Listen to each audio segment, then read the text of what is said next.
Hello बच्चों, आज हम एक ऐसी कविता का अध्ययन करने वाले हैं जिसमें कवि ने स्वयं कविता की तुलना चिड़िया के उड़ान व फूलों को खिलने से की है।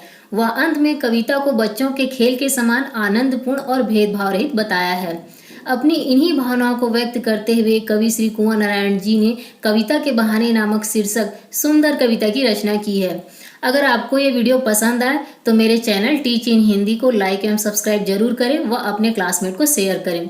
बच्चों, इस वीडियो में अंत तक बने रहिएगा क्योंकि इसमें मैंने कविता की व्याख्या के साथ साथ महत्वपूर्ण प्रश्न उत्तर भी बताए हैं।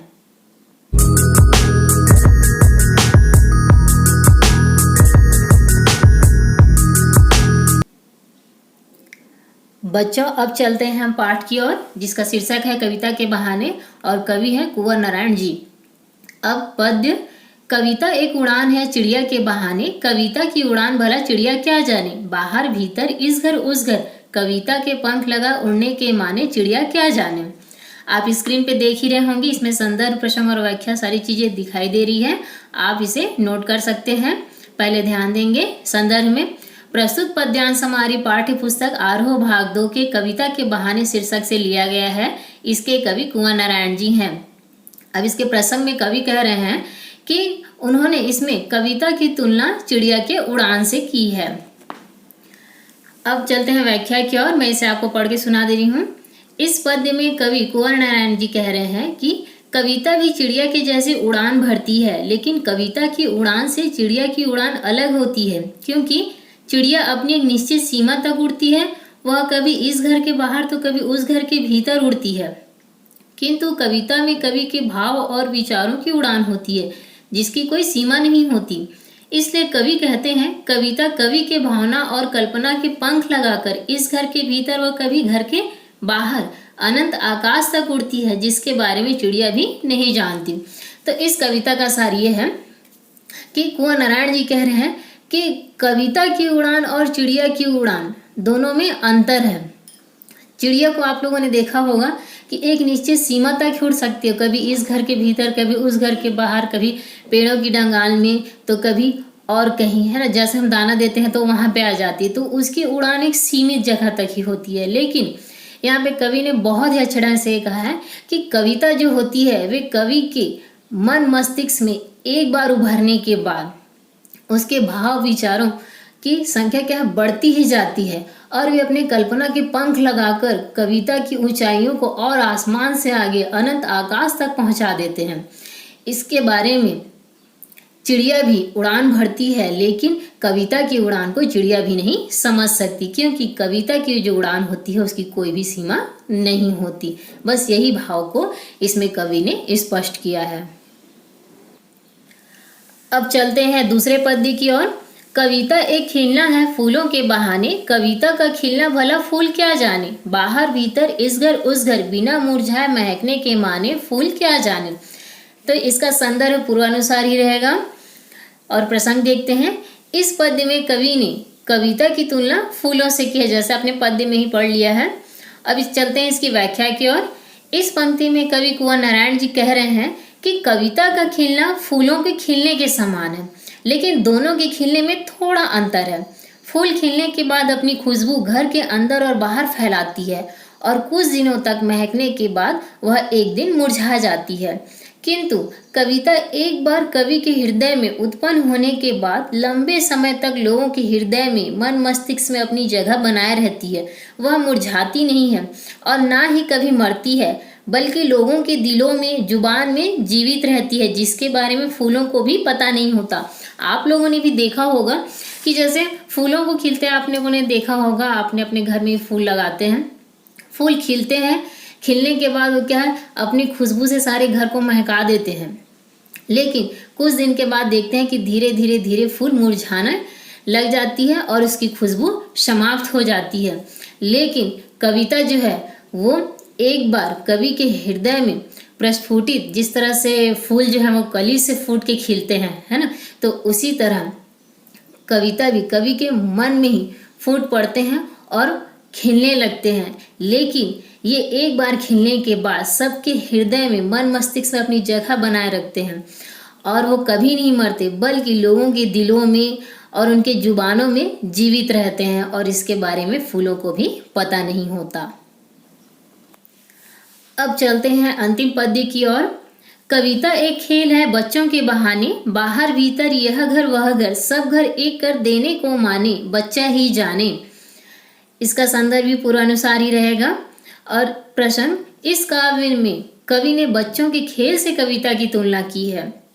अब चलते हैं इसकी व्याख्या की ओर कि इस पद्य में कवि कहते हैं कविता बच्चों के खेल के समान है। यहाँ पे कवि ने कविता को बच्चों के खेल के समान बताया है।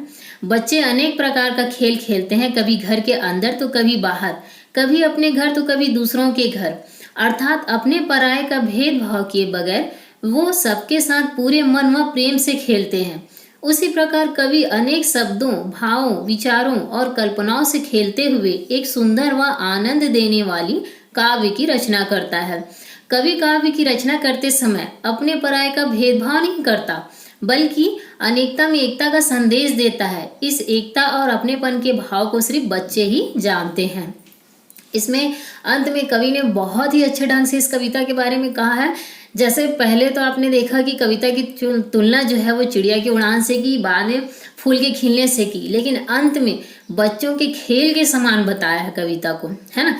जैसे आप भी अपने घर में देखे होंगे, आप खुद बचपन में खेले होंगे, खेलने जाते थे तो आप अपने घर में खेलते थे, दूसरों के घर में जाते थे, वहां से और किसी तीसरे चौथे के घर में, है ना।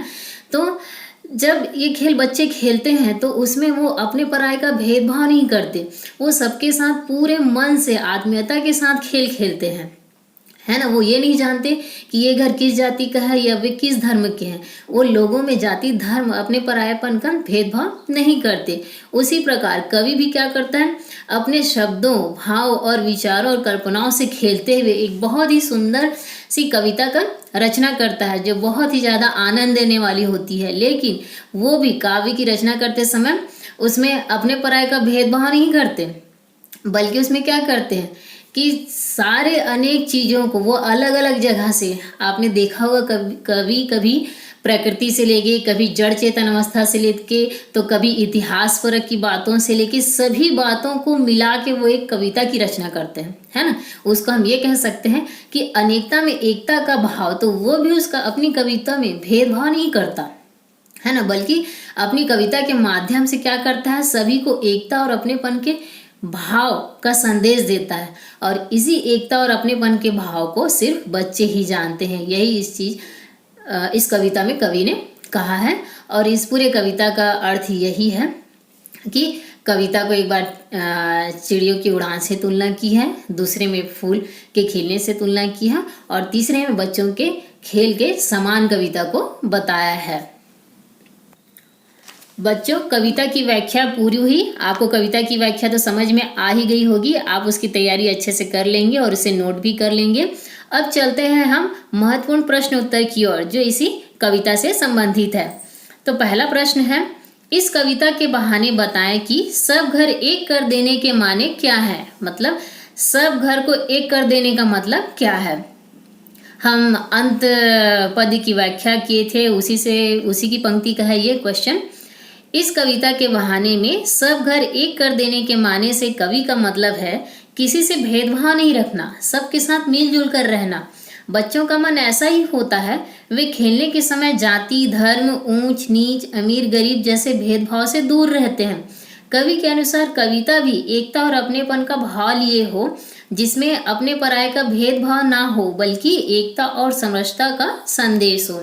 यही है इसका अर्थ, है ना।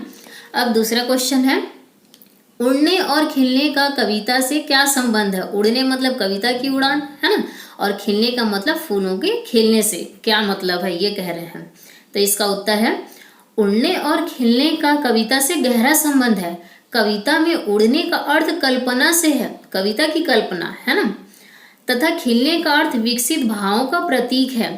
कविता की उड़ानें वास्तव में कवि के हृदय के भावों, विचारों, सोच और कल्पनाएं हैं, जो असीमित है, जिसकी कोई सीमा नहीं होती। फूल खिलने के बाद अपनी खुशबू से ताजगी बिखेरती है, उसी प्रकार कविता की उड़ानें मानव के दुखी, चिंतित व व्याकुल मन में नई ऊर्जा व आशा प्रदान कर शांति व सुकून प्रदान करती है। अब आगे क्वेश्चन में चलते हैं। कविता और बच्चों को समानांतर रखने के क्या कारण हो सकते हैं? ये भी हमारे आखिरी पद्य से ही है। इसका उत्तर है बच्चे घरों को ही अपना खेल का स्थान बना लेते हैं।